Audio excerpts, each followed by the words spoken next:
Hey SBT family, just wanted to let you know about a few things that will be a little bit different this Wednesday night, tonight. Hope you get a chance to see this before the service this evening.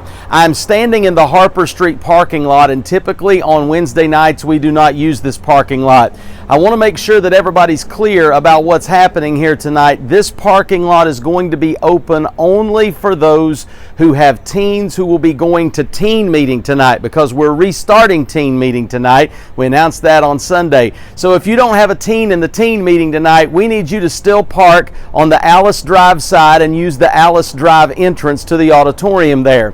For families with teens, though, things are going to be a little bit different. Now, for all of those of you who don't have teens in the teen meeting tonight, you can just turn the video off now if you want to, because there's nothing else for you here. Or, if you're just the curious type, and we know who you are, you can go ahead and stick around and see what everybody else is up to this evening. So, families with teens, you're going to be parking here in this Harper Street parking lot. They're calling for rain tonight, so we're trying to make sure that we minimize the walk distance for you back and forth, because this is going to be a little more complicated than we'd like for it to be, but it's necessary. So when you arrive, we need one parent, if possible, to have just one parent and their teen or teens that are going to teen meeting to approach the front, to come in the front entrance here to the Family Life Center. If there are other people with you, other children that are not in the teen meeting, and maybe your spouse that's with you, if possible, we would like for them not to come with you into the Family Life Center. This hallway is narrow. We're trying to minimize the congestion on drop-off and especially on pickup afterward. So those that are not going into the Family Life Center right now, if you can do one of two things. You can either wait in the car for the parent who does take the teen inside to come out, or you can go ahead and come down this sidewalk, covered sidewalk, and make your way through the back door here, Brother Brandon, if we'll walk over this way. You can go into the back door of the main building here, and most of us know how to snake our way through the Berean classroom, and you can go on and have the ushers seat the rest of the family there. We understand that scenario may not work for every family, but if you can, we need you to help us with that to help reduce congestion once we get in here. So I'm going to get back to our adult that is taking their teen to the teen meeting. You'll come through this door just like you normally would and make your way to the hallway. However, we're going to not have you take your teen up to the stairs yet. We need you to come straight on into the gymnasium, and when you get to the gym, we're going to ask you to route to the right and stay to the outside of these cones.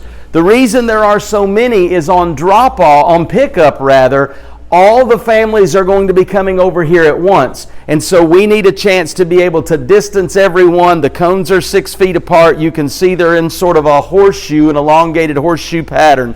So you'll come in and you'll make your way around until you get to the table.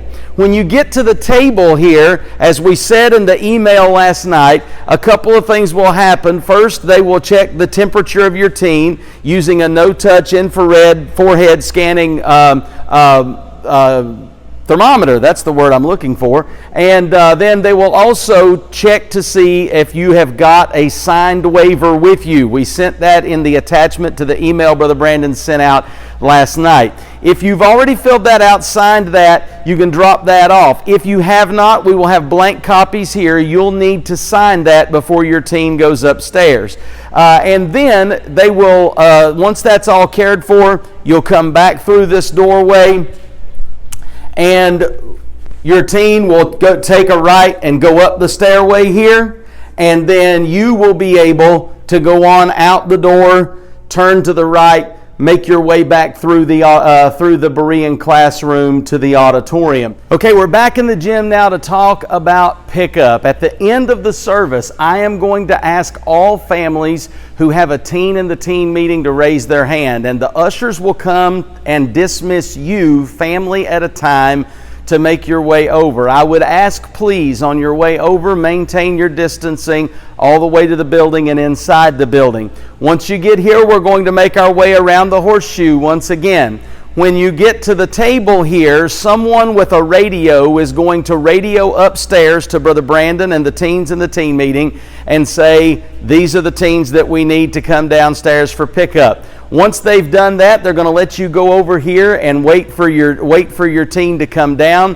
And once they come down the stairs, you're free to head out the door and go home. Again, we would ask, if possible, that only one parent come to pick up the teens. The rest of the family, if possible, could go ahead and make their way to the car when you come inside to get ready to pick up your teen. I think that's about a wrap for now. We hope that this is beneficial to you. We pushed out a lot of information via email last night. May have been a little bit hard to comprehend it all. So we're looking forward to seeing you back tonight. Brother Brandon is pumped to see the teens this evening, 6:30 tonight. If you got any questions, please contact Brother Brandon today as soon as possible so we can get clarification on anything that you might be confused about. God bless you. Have a great day, and we'll see you tonight.